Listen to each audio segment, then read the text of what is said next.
Welcome back to Hardcore Ultimate Iron Man. It's time to train some skills at the very, very lowest levels. Ultimately, the goal here is 30 plus all skills to make Tears of Guthix as good as possible. Starting off with a bit of ranged. We can use the bone crossbow. So that is an obvious fine choice. Going to do just a little bit of range here. And we don't have Avas yet, so we're going to be throwing bone bolts all over the place. This means we can also say goodbye to the iron arrows, which we never needed, turns out.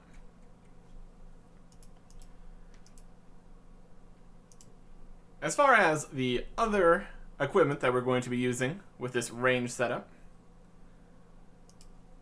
since we only have 29 range, our options are fairly limited, but we should be able to get full frog leather. At least it's something. Frog leather, frog leather, frog leather. You're gonna range up from 48 to 62. I think we can also go get a coif. So that'll be another bit of range bonus. Nothing in the glove slot, really. That's okay. And we're going to be doing some tutorial tasks for Slayer. Just to work on our total number of Slayer tasks completed. Get some more Slayer points going. I don't want Tears of Guthix to be going into range or Slayer. So getting a few extra levels, not a bad plan. 3 tasks should be enough for now. Kill some zombies, some cave bugs, some dwarves. Raises some questions about what the Slayer Masters are up to. Killing dwarves, but we're not going to worry about that right now. 33 range, 32 Slayer. That's more than enough. Also, got some free herbs and nature runes we're going to chuck into the bag. Next skill on the chopping block. Quite literally, fletching. Now I could destroy the looting bag, get another looting bag, put everything back in there in order to retrieve the rune axe in here. I'm just doing a little bit of fletching, so I'm not too worried about it.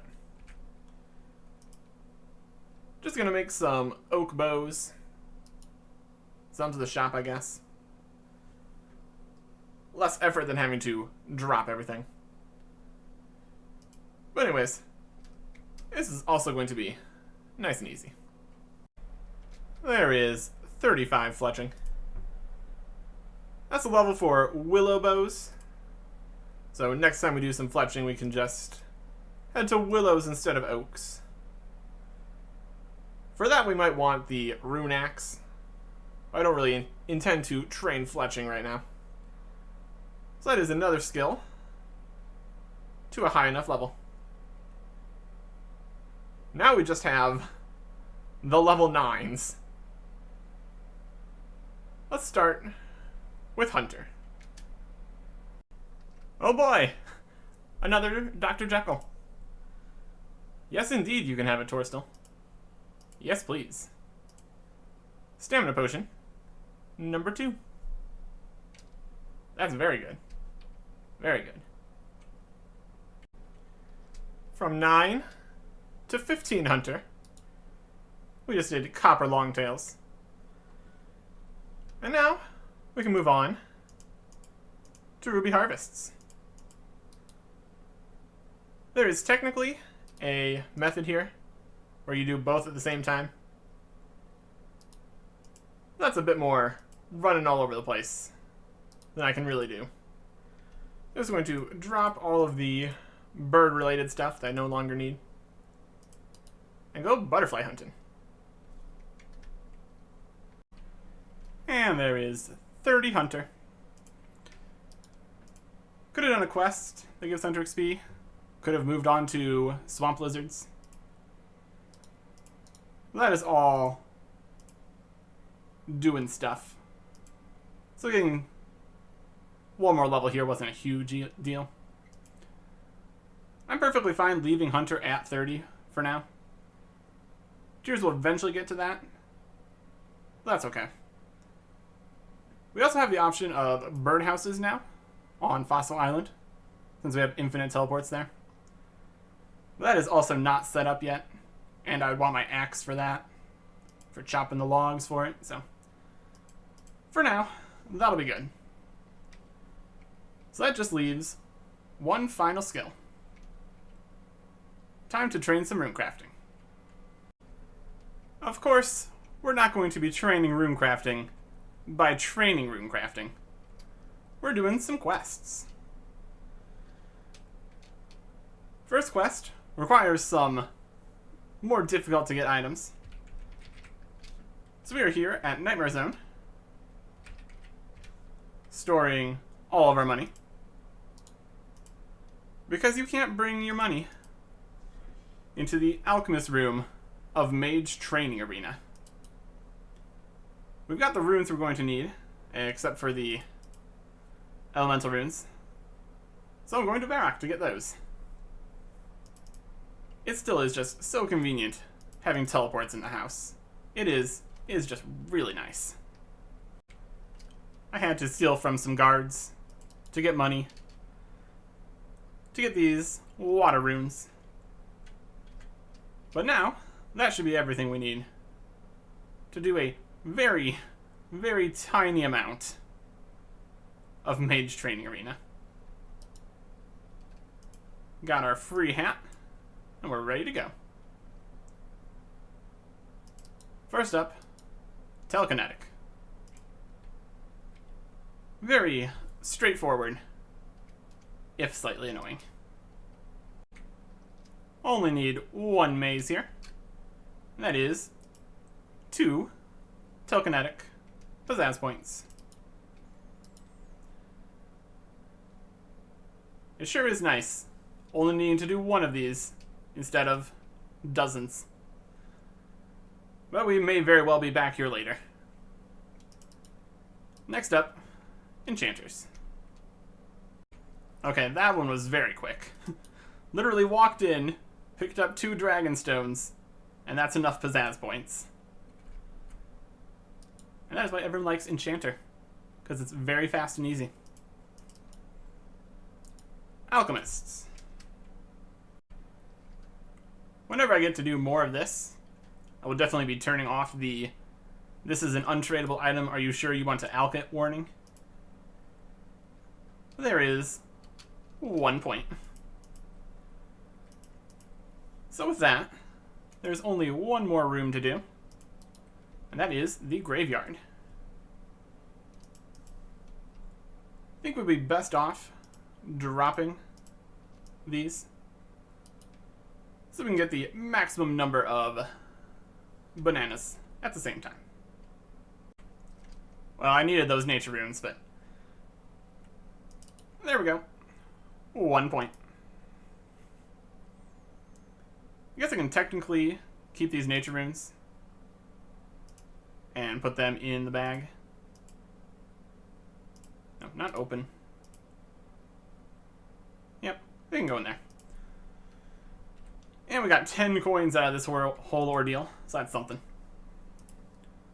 But now, here's the reward we needed. 1 mud rune. Confirm. The amount of runes we spent to get 1 rune. Still easier than any other way, I would say.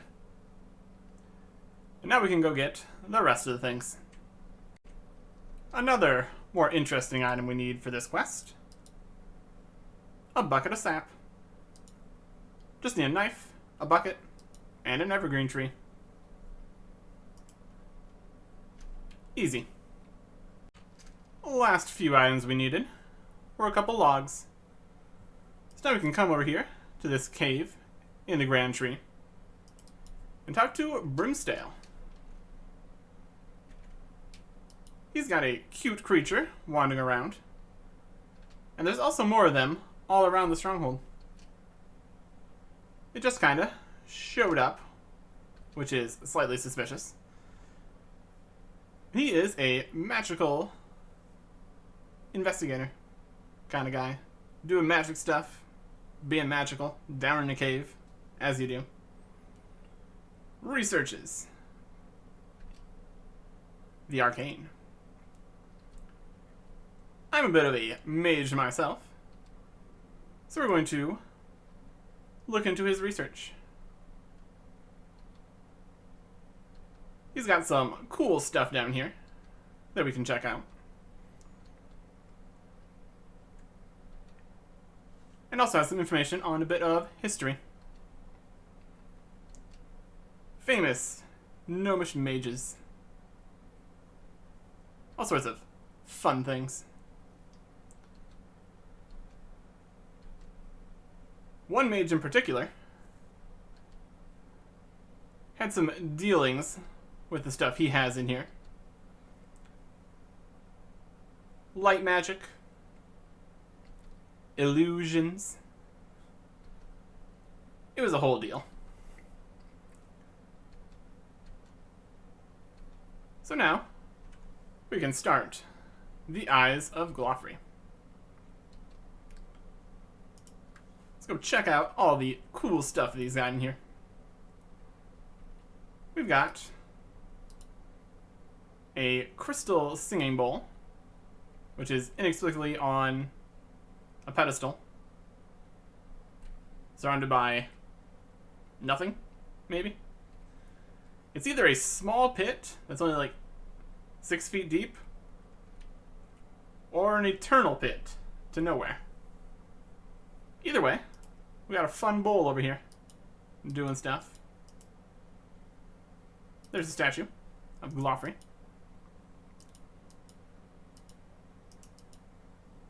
Here's a machine. Looks very complicated, with crystals and nonsense. I have no idea what it is or how to use it. And here's a picture of some blocks. How fun. And a plant. Doing plant stuff.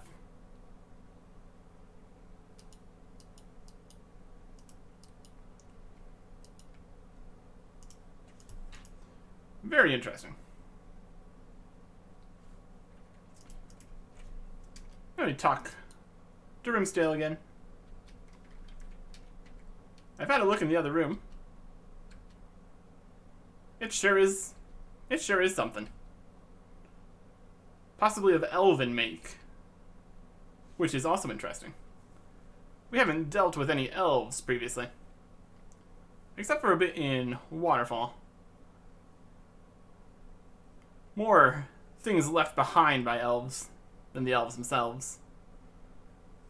The crazy nonsense machine was built by Oaknock, because this is his old workshop. He doesn't know what it does either, so at least we can feel slightly better about that. But it does have a lead on someone who might. Hazelmere. We've been to talk to him before. And this time, we actually have a much quicker way of getting there.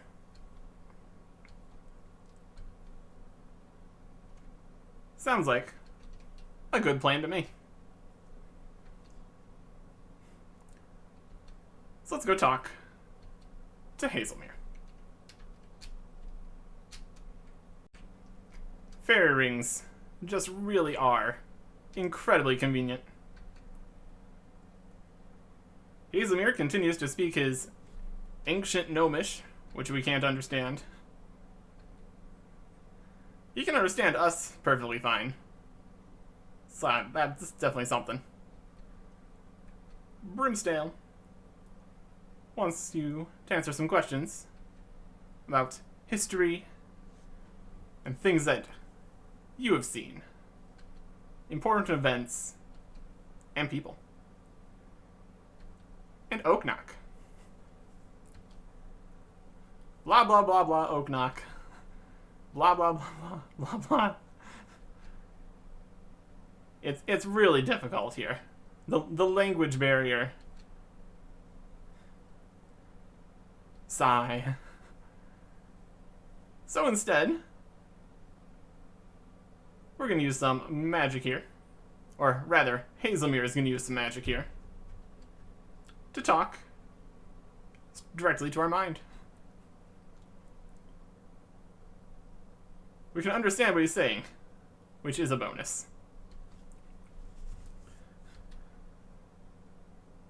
Unfortunately, we are not well versed in this whole mind speaking thing we're doing. So we are wildly getting off track here. We need to clear our mind.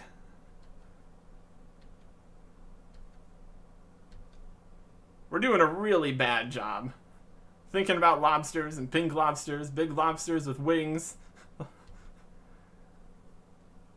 I am a distressing person to talk to. But Hazelmere has the information we're looking for. Back in the 4th Age, the Goblin Wars.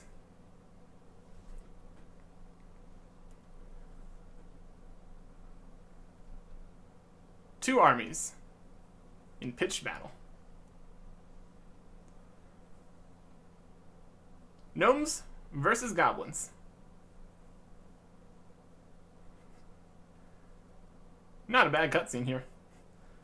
Look at all of them. They're all just waving around at each other across the battlefield.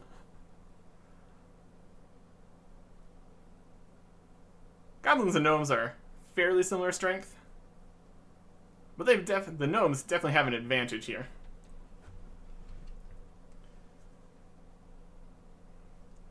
Battle tortoises and illusory battle tortoises.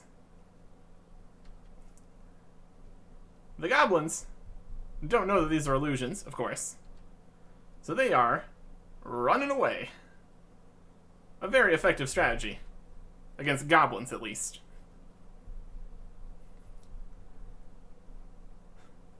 They are very afraid.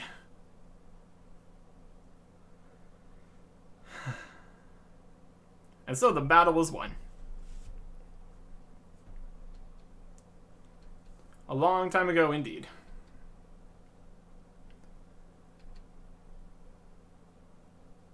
Wasn't much longer before they were having difficulties, though.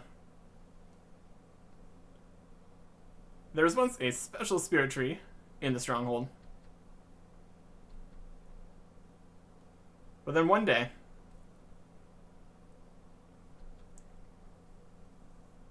they died. Struck by lightning.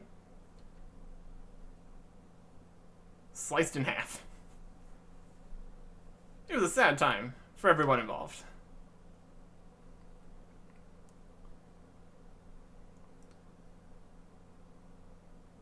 But when they got back, everything seemed normal. It was very suspicious. And it turned out, Glofry had used his illusion magic to hide the truth. Then Oaknock made that machine we saw to dispel that illusion.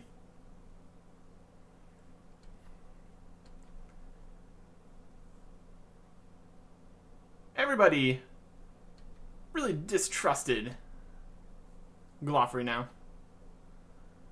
With his whole hiding the truth deal.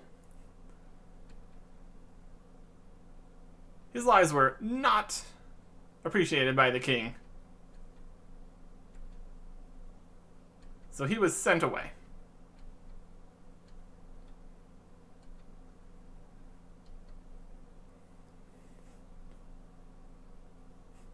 Quite the animation there.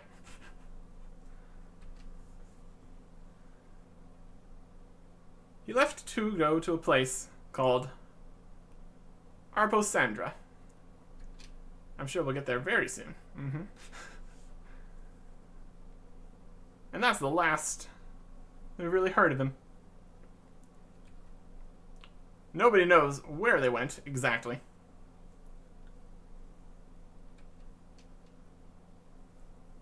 And it's all quite the mystery. But that's a bit of information that's good to have. The machine cuts through illusions. Very cool. Uses crystals, like this one. So now we can go talk to Brimstyle with all this cool new information. I have returned, Brimstyle. A lot of very interesting things. It's quite the story. And while we're sitting here, telling the tales, there is a sneaky gnome sneaking past. Interestingly, this is something our character clearly doesn't see going on.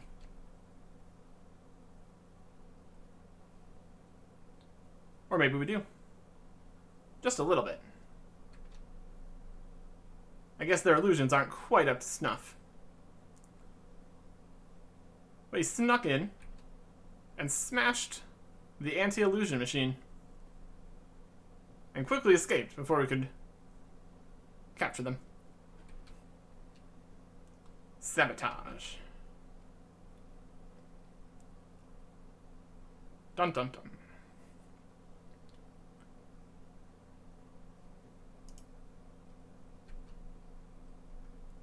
Well, now, we'll probably need to fix that. They were incredibly sneaky. Illusions. Very, very suspicious. Wasn't Hazelmere, because he's the only other person that would really know about this. Either way, an invisible intruder that somehow knows what's going on, not great. Not great for us. But if it's an illusion making them invisible, perhaps fixing the machine could be our answer here. Or they have other illusions that they're also trying to hide. Either way, fixing this is going to be the answer. Luckily, we have come prepared with everything we need. We need to crush our single mud rune, mix it in to a bucket of sap, and using the maple and oak logs, hammer and saw, we can get this repaired. Luckily, there was enough magical crystals lying around that we can put in the replacements needed. Very good. Everything's moving as it should. But now it's locked with an indicator of a number. So let's see if Brimstyle has anything to say about that.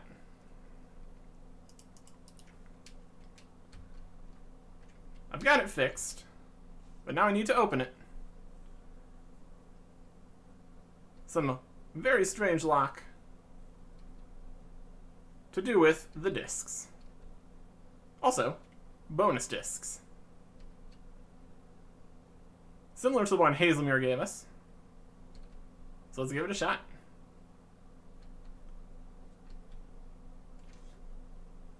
Something we can do here is drop the discs and get more discs. the more discs we have, the more options we have. It just makes everything here easier. So I'm going to grab a few discs, and then we can head over to the machine.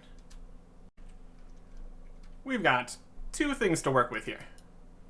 We've got the machine itself, where we can put in a disc.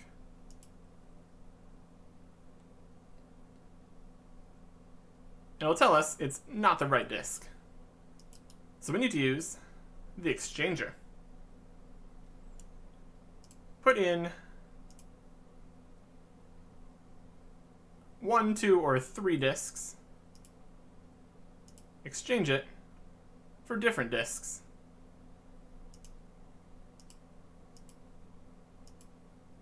And it can also exchange into different discs.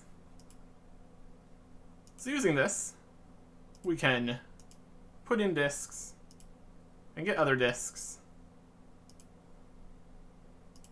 until we get the discs we want.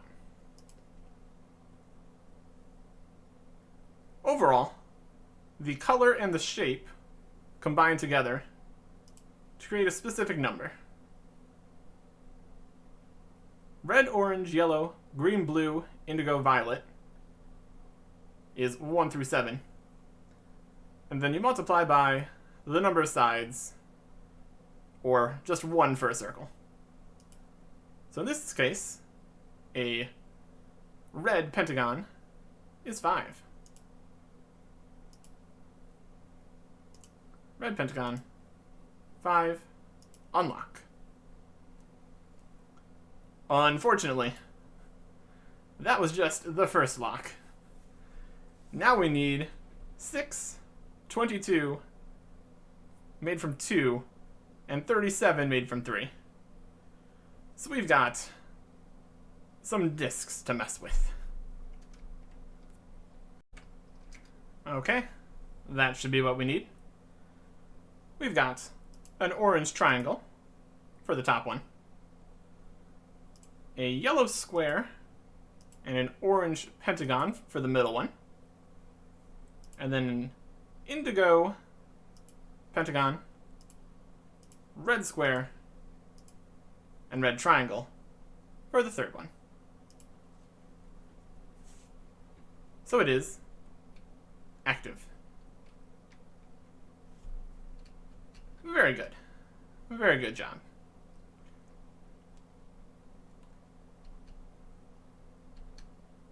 And now, we see what the illusion was. The cute creature that's been hanging around this entire time is actually evil. Evil and a spy. Which explains how they got the information about what we were learning here. What is that thing? Horrible. Horrible monster.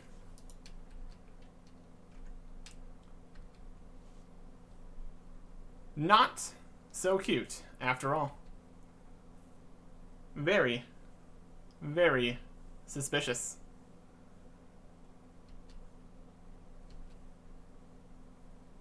It just wandered in. It was cute, so Brimstale just kept it. It was very curious about his research. It liked watching him.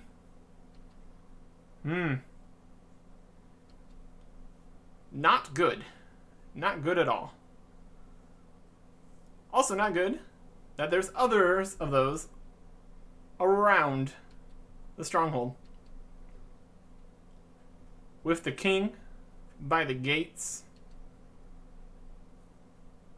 So they're keeping tabs on basically everything that's happening here. Which is generally not what you want. Some kind of mysterious illusion group to be doing. Whether they're hostile or not, still not great. I think it's time we inform the king. Hello, King. You may have noticed that your cute pet is now a horrible monster. What's going on with that is it's been a spy all along. Very, very bad news. We have unlocked Oknok's machine, dispelled the illusion, and here we are. Glofrey. Huge issues. But now that we know what's going on, we should dispatch the spies. Bonk. Bonk. And he's gone. On our way over here, I saw this evil creature just hanging out. Bonk. They may look spooky and evil, but they only have 1 health, so easily removed. This one's been keeping tabs on their training of giant tortoises. Bonk. This one has been keeping tracks on the jail and anybody coming in by glider. Bonk. This one is keeping tracks on Spirit Tree transportation. Bonk. And this one is watching the front gate. They've really put a lot of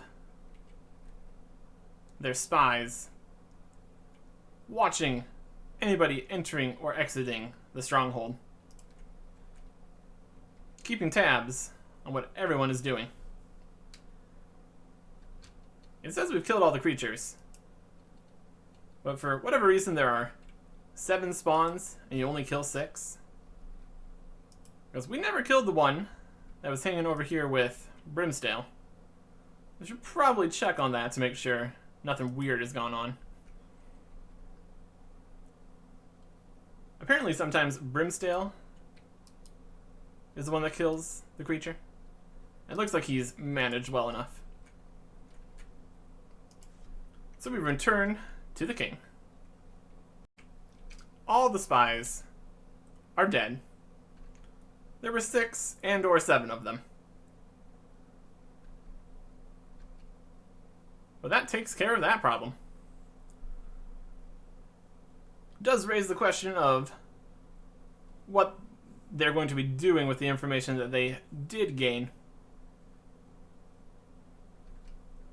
But that's a problem for another time.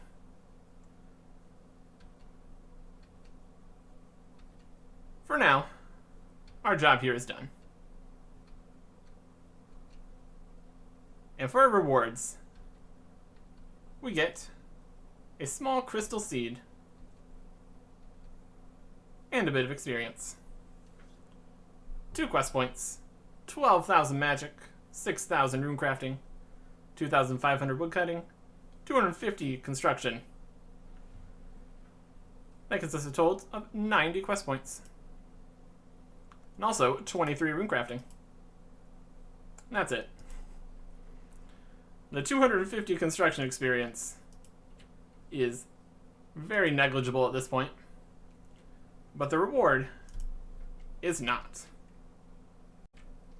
If we bring the seed over here to the singing bowl, we can make a crystal saw.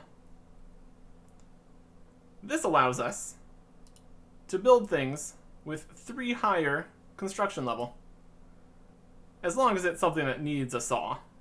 So, for a plant, this does nothing. Combine this with +5 boosts we'll be able to get later. And that is a +8 to construction, which is a pretty big deal. It's also easily retrievable from Brimstone, so we can get that back whenever we want.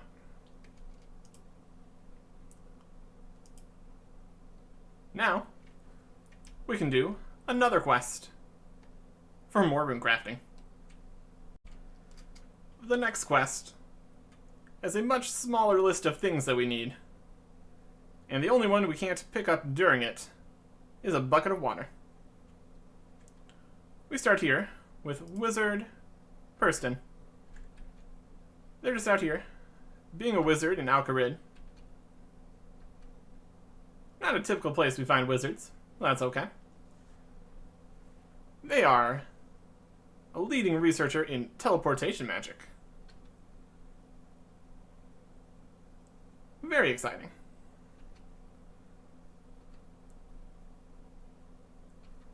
They're out here trying to find some information. And make a purchase. But first, the Abyss. I know all about the Abyss. Really is a pretty crazy place. I helped Zamarakians with it. And they're not too excited about that. They are, in fact, enemies. No surprise there. But either way, Purston doesn't care too much. So it's okay. But either way, we've got secrets, they've got secrets. Access to the Abyss is what their secret is. So now, we're going to do a little bit of working behind the scenes there. For a reward, Temple of the Eye. We need to go to the Abyss.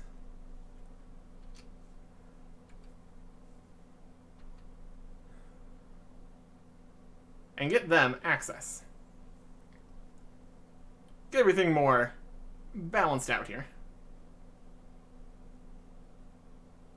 Even if it really isn't.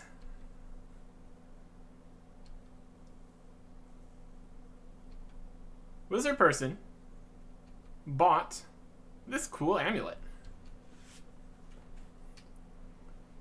from a archaeologist who thought it was worthless. It's interesting because it's old and has the symbol of the Order of the Wizards of the Wizard's Tower.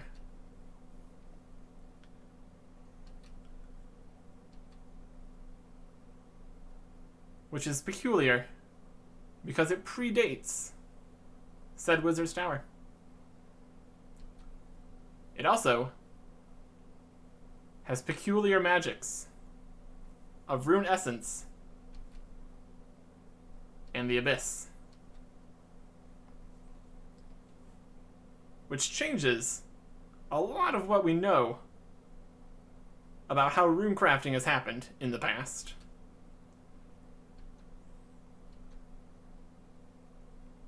So we need to investigate what is going on with this amulet.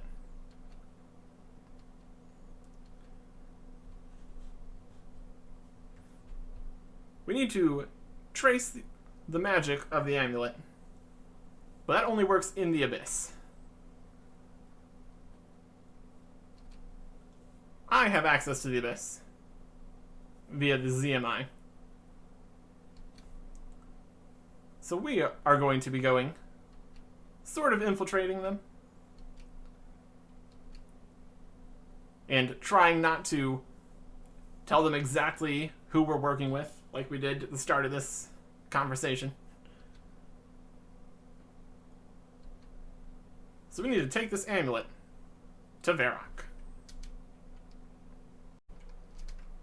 Hello, Mage of Zamorak. I need your help with an amulet. It's giving off abyssal energy. Ain't that interesting? trying to convince him to help, because I helped him. But that deal has already been finished with knowledge about the Abyss. He doesn't owe us any favors. But aren't you a little curious about the Abyss? I'm out here, sharing secrets, not telling him about it. Claiming that I purchased this amulet. He cast a spell on the amulet, just to learn more about it. It is very unusual.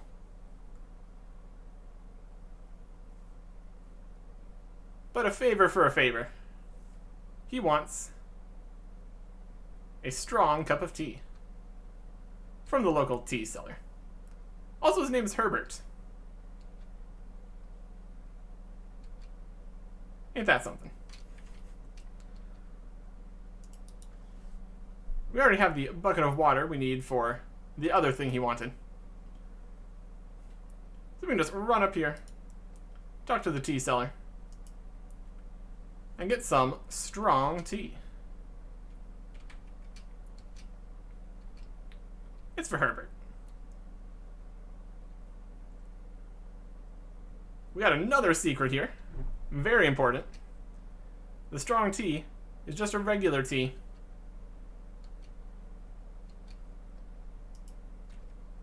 Alright. Sure. I don't know if stealing the tea would make him angry, like it works with some other shopkeepers you can steal from. Was not going to risk it or anything. Strong cup of tea for the mage. We've got everything we need. Here's your tea. The spell, as we know, only works in the Abyss to determine what's going on with this amulet.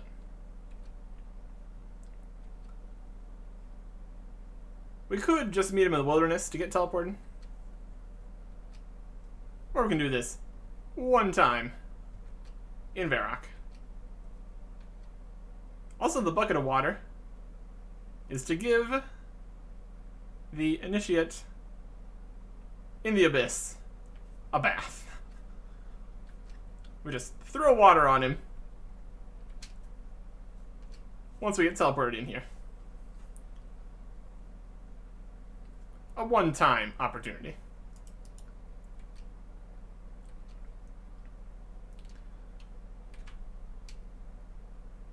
I'm here to get help with this amulet. And in the middle of our conversation, somebody's asking him to repair their rune essence pouches. And back to me in my conversation.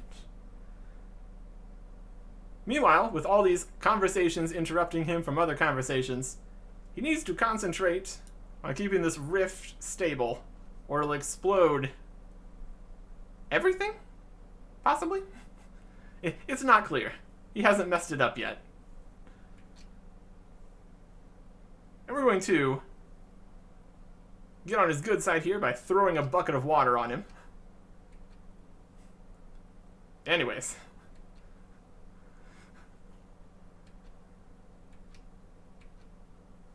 His boss told him to help, so he gets to help. We need to figure out where this amulet came from.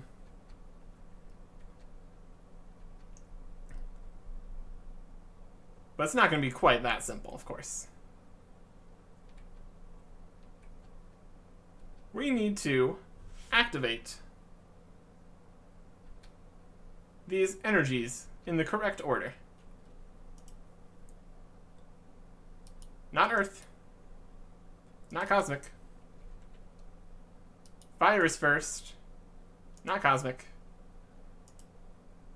Very much a short brute force kind of puzzle. Yeah, there's the second one. So we just keep on trying things until we get it right. Wow, that was pretty good right there. Well, there we go. It was just all around in a circle. That's very easy. Figured it out. Now we've got some information on a scroll. We just need a wizard specializing in teleportation spells. And we will teleport right to wherever this amulet's from. Very strange. Very strange.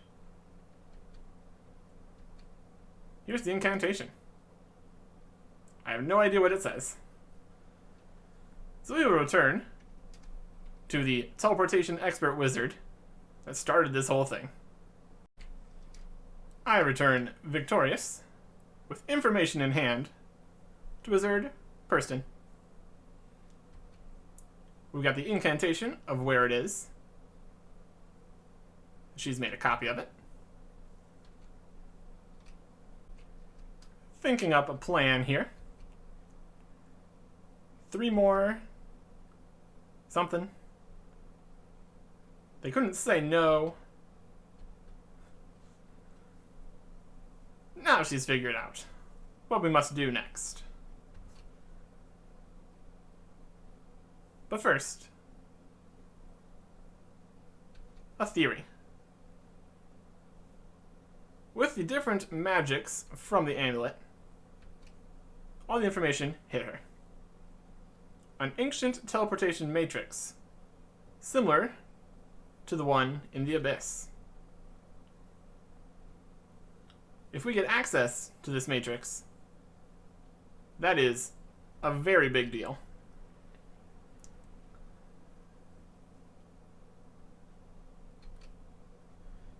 Really would take away the main advantage the ZMI currently has.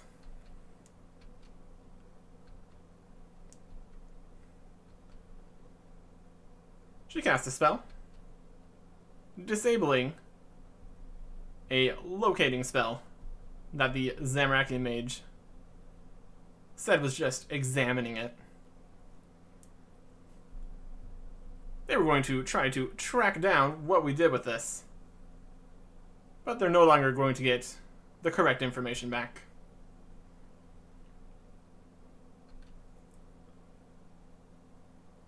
So now, it's time to execute the plan here.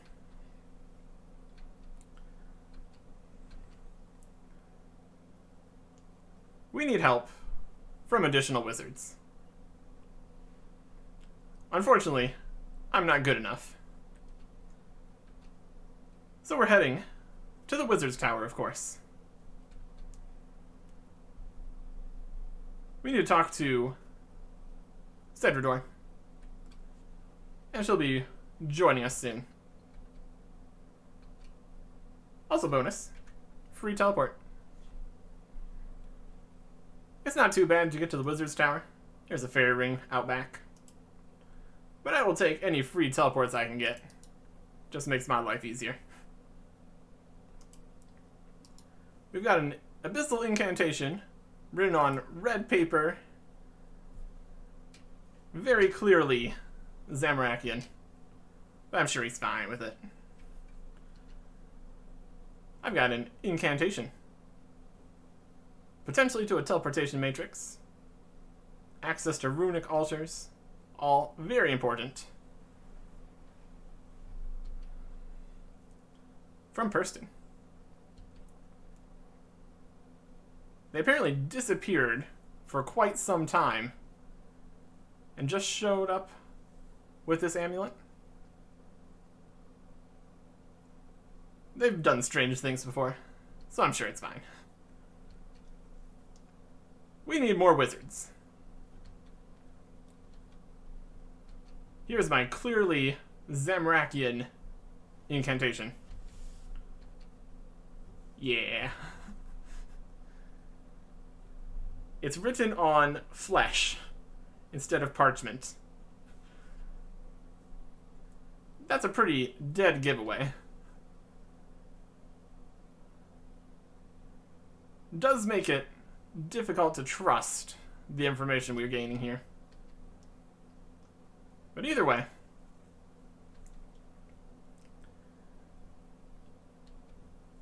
we're going to at least try.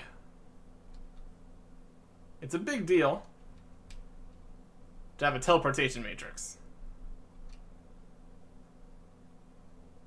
But first, he needs to analyze the incantation to at least have an okay amount of trust in its safety.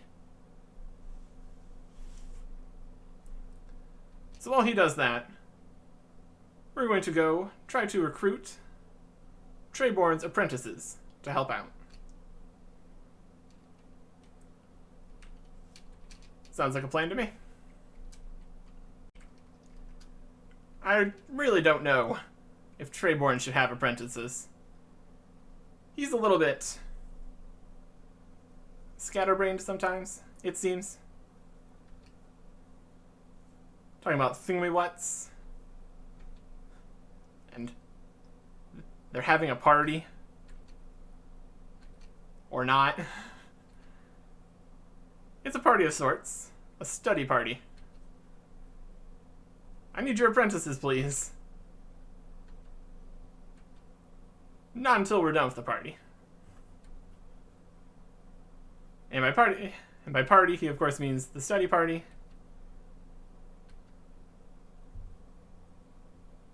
So we need to figure out the question that he has sent to his apprentices first.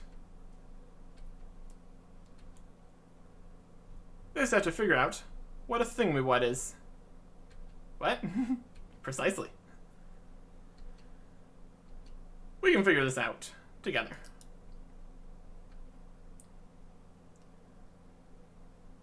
Three apprentices. Each were given a puzzle to solve. About runes and numbers. And it's a whole complicated situation.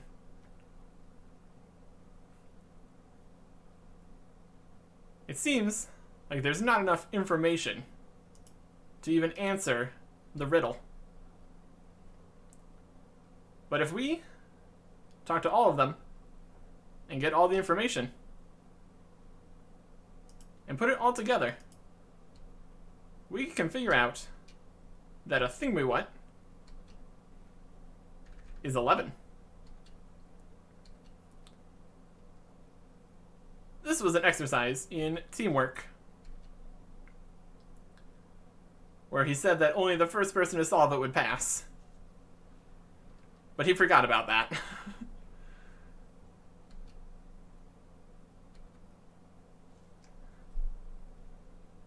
I'm sure they're going to have a difficult time if they stay his apprentice. Also, here's some fireworks to finish this party slash study group slash quiz with a bang. But now, the apprentices are available. So we can just head back downstairs and talk to Cedrador. Also, in the meantime, Purston has gotten over to the tower.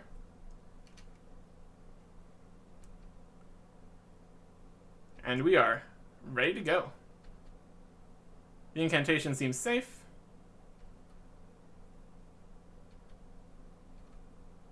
So now we get the other 3 wizards, and we can go ahead. I'm ready. Let's do this.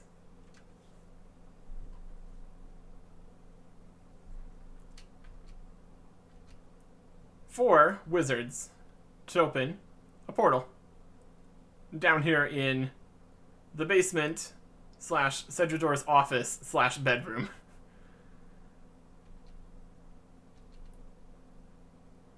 Maybe we should have put this somewhere else, but I'm sure it's fine.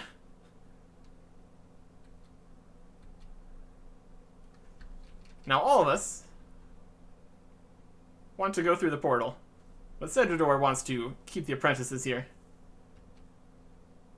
But Treyborn's okay with it.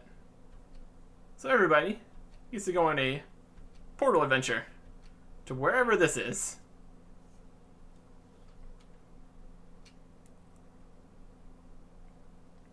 Big old portal.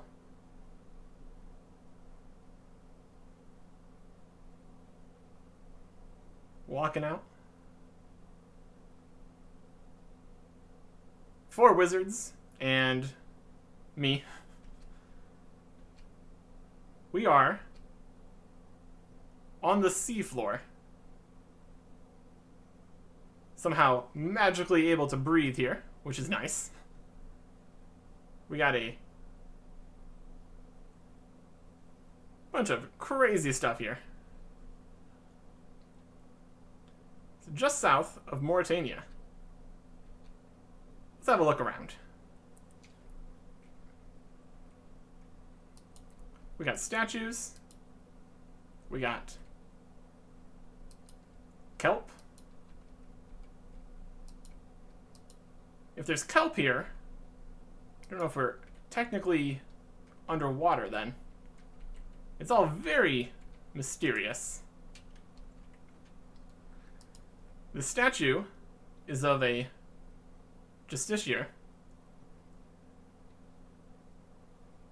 guarding the Temple of the Eye. That's this place. A weapon of Ceridomans. Over here, we've got some Guardian remains. Very similar to the Mage Training Arena's Guardians.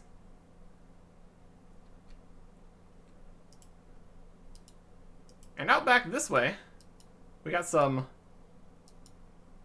crazy vines or something. A very strange hole. Not native looking. And Wizard Purston is checking out this cool central plinth. Interesting markings here. Radiating magical energy. We take a closer look at the markings.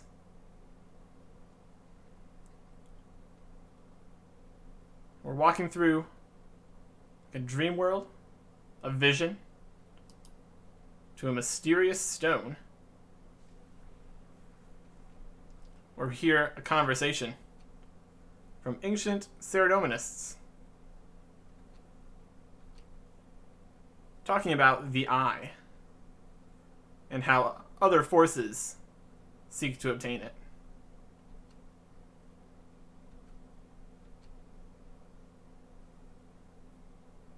Keeping it in secret, the fewer people that know, the better.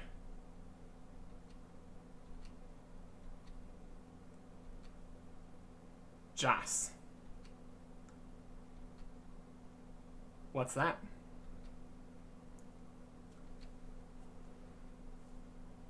All very mysterious vision. Anyways, let's all get together to discuss what we found here. Strange magics, ancient guardians, very, very interesting. This is exactly where that amulet came from.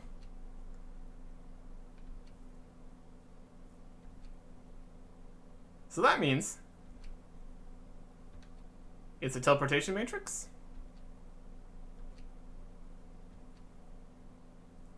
Ceridomanist and ancient.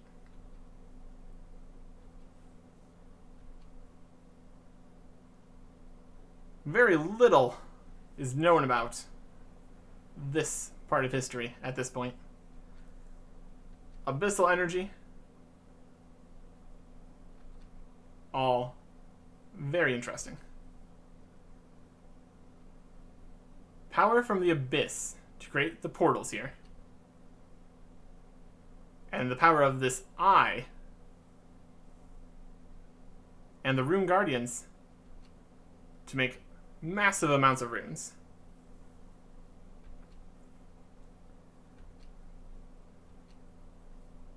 So now, we're going to just cast a simple revealing spell to see if anything else is hidden here. And then everything starts rumbling like crazy. I'm sure everything's fine.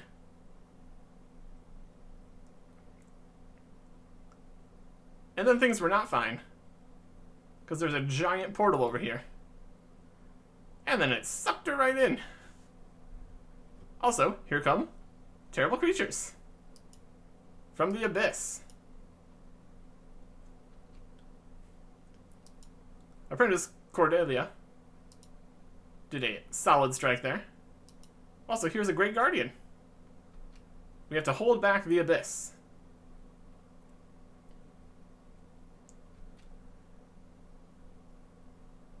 We won't be able to stop any more with our magics. So we need to set up some protections. We need to go over here. Apprentice Felix has found some uncharged cells and weak cells here on the tables. The Guardian said something about cells, so here we are. It's weak, so hopefully that's good enough. We can use this to activate a weak barrier. Against one leech, that should be okay for now. But the Guardian says we need more support. There's 24 rune crafting. Just for doing stuff during the quest here. We need to place some cells in imbued rock piles here. Grab a weak cell. Also this chisel and pickaxe. Craft that in here with the essence pile. And we can make ourselves an elemental guardian. It's walking around the outside. So let's make another one. Also got a little bit of crafting XP here. So that's nice.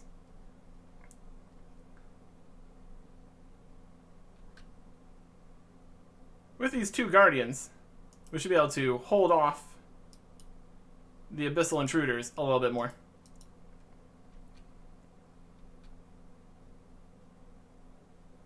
But now, the Guardian requires energy.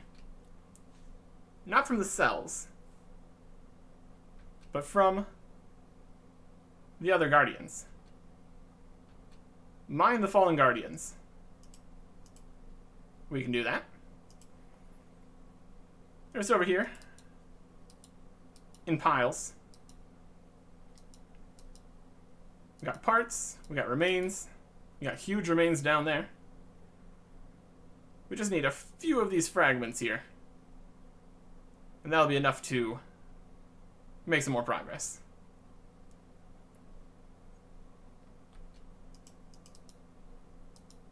These fragments aren't exactly what we need to capture the energy, but there is some essence over here on the other workbench that we can combine with the fragments to make guardian essences.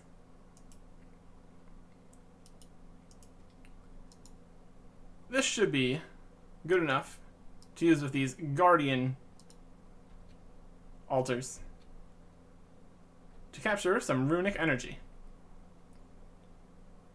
The Great Guardian has opened a portal to the Altar of Mind. Also, to test a theory, we'll bring an uncharged cell with us. We can enter the Guardian of Mind here, and that teleports us to the Mind Altar. We make some regular mind runes, but also we gather some of the essence for the Guardian. Also, we got this weak cell, which is also good.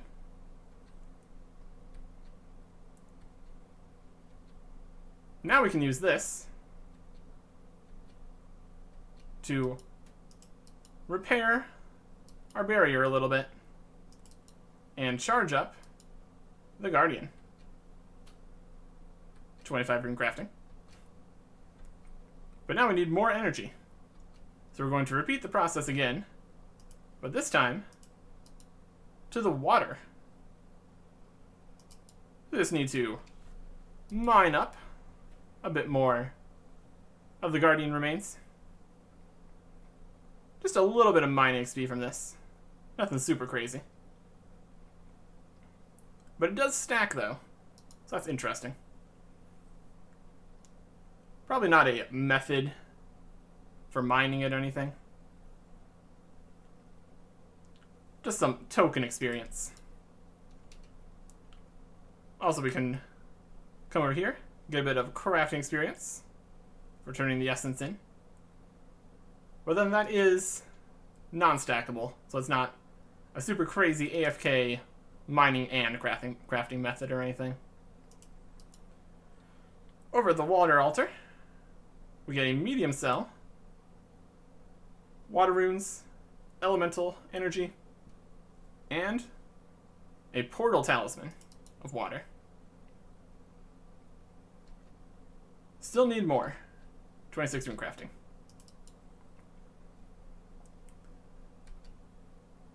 Got some cool new stuff here.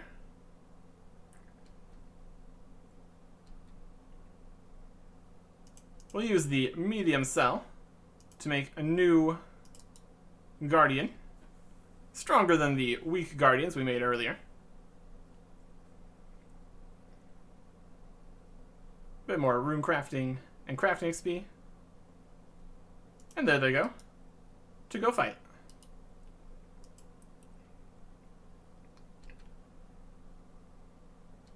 Now we just need a little bit more energy. Unfortunately, the portal is closed. So that is what this portal talisman's for. So we can activate the Guardian of Water there to get back in there to get more water energy. Of course, we're going to need some fragments. So we'll mine them here for a little bit of mining XP. Potentially it would be faster with a better pickaxe, but we just brought this bronze pickaxe. That's the best I would have brought anyways, so not a huge deal. Or just went and picked up a bronze pickaxe somewhere else. There's the essence. And we'll grab a cell. Now use the talisman to access the water altar, even though the portal is not active. Get another medium cell, some more energy, and head back.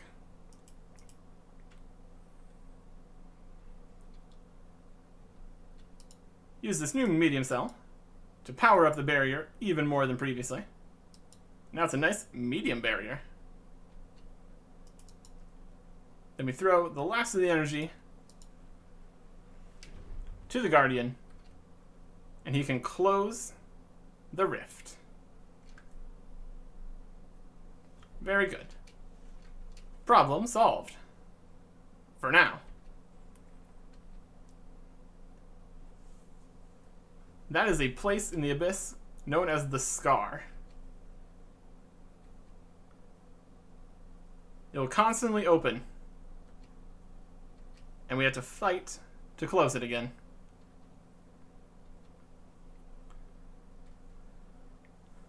And that's why the Guardians are here, to protect in case the rift was ever reopened. And that's what we did. We're just over here, making things worse. It's sealed, but without the power of the eye, it will open again. So now we have started an eternal battle with the abyss. The apprentices will stay and help, But we need to go explain what happened to Cedrador. He was very correct about this whole thing being a terrible idea.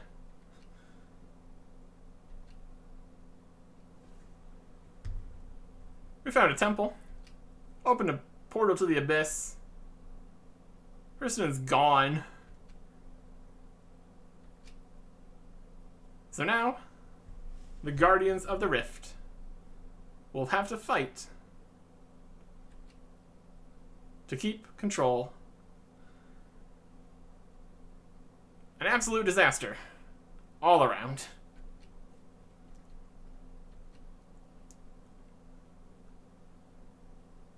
We're going to need to work to try to find a way to close the rift permanently.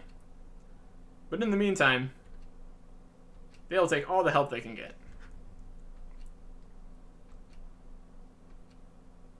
Is this person still alive? Unlikely. They did get sucked into the abyss, after all. But that's not our problem.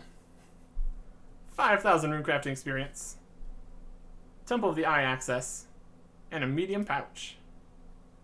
And that gets us 31 runecrafting.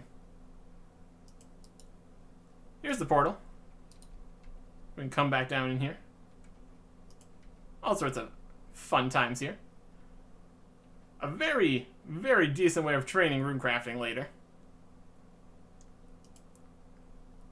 That is 31. So now that we have all skills 30 plus, it's time for tiers. Most of the things we need for this quest are easily attainable.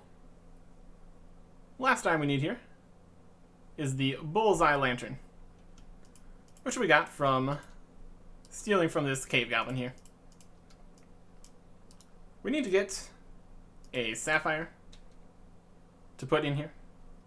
That's also easily obtainable just from a shop. So that is preparations complete. Deep down in the Lumbridge Swamp Caves, a talking snake named Juna wants me to tell them a story. They've been sitting here, guarding the Tears of Guthix for 3,000 years, and they're kind of bored, which is understandable. We have many tales that could entertain Juna, and then they will let us into the cave for a little bit. Kind of seems like the opposite of what they're supposed to be doing, but not my problem. Drink the power of balance to make you stronger in your weakest skill. Okay. Tears of Guthix quest. Telling the tale of a restless ghost. Very entertaining. But we don't have a bowl. We need to get over here, mine a rock that is able to hold the Tears of Guthix. Craft that into a bowl, and then come back. Now, it's not as easy as that. We try to go over here and climb the rocks up to get the rocks. You can climb down, but you can't climb up. So we need to come up with a different way of getting over there. And the answer to that question is light creatures and a sapphire lantern.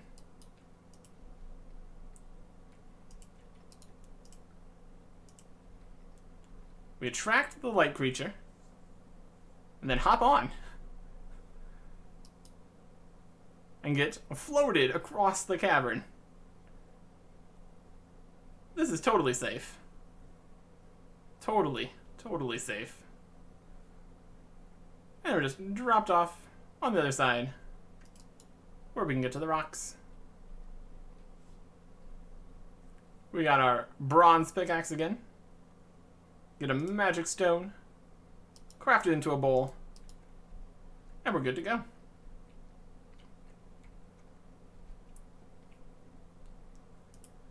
We're also on the correct world for Tears of Guthix. Pro tip, there is Tog World Friends Chat, which will get you information on where the tiers are in the correct order to maximize getting stuff done. I've got the bowl now, so I can go in once we tell another story.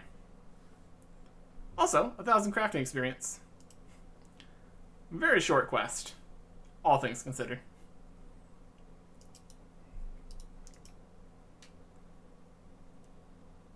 Here's the story of Fight Arena, where we defeated General Khazard.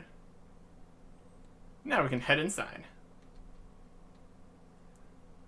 The amount of time you're allowed to stay in here is directly proportional to your quest points. So the more quests we complete, the better everything will be for us. There's a bit of strategy here of where you stand. You want to get the blue tiers, and you want to stay on the first to move, because then you have a higher likelihood of it switching and you not having to move again. That time we didn't get lucky, so we moved to the first tier again.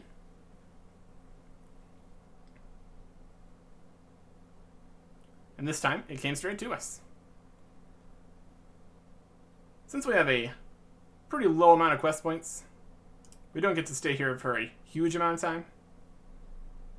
But still, it's going to be 63 tiers into our lowest skill, all above 30 for maximum experience. And it's going into Hunter.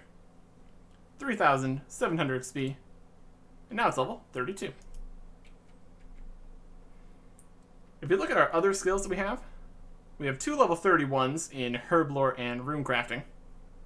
So unless we get a whole bunch of lamps or whatever, those will be the next 2 tiers.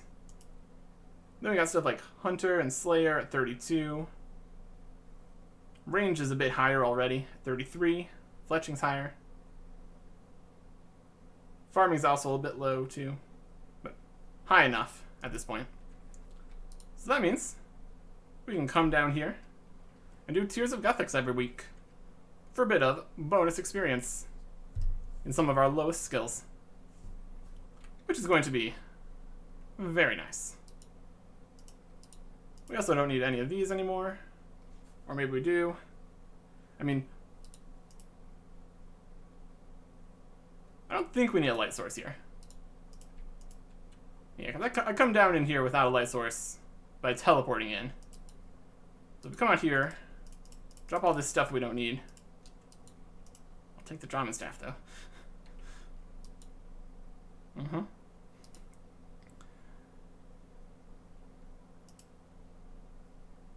Now we have access to infinite teleports to Tears of Guthix via the Games Necklace.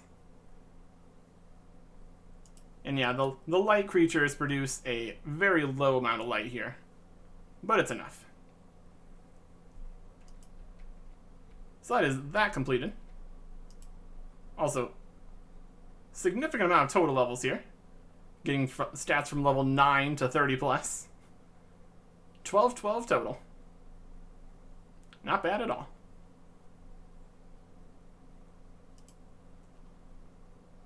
I think I want to go on a bit of a free-to-play questing spree.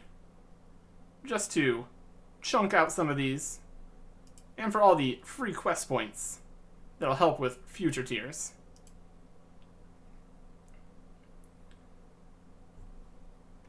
Very easy quests, getting absolutely destroyed. Next time. Goodbye.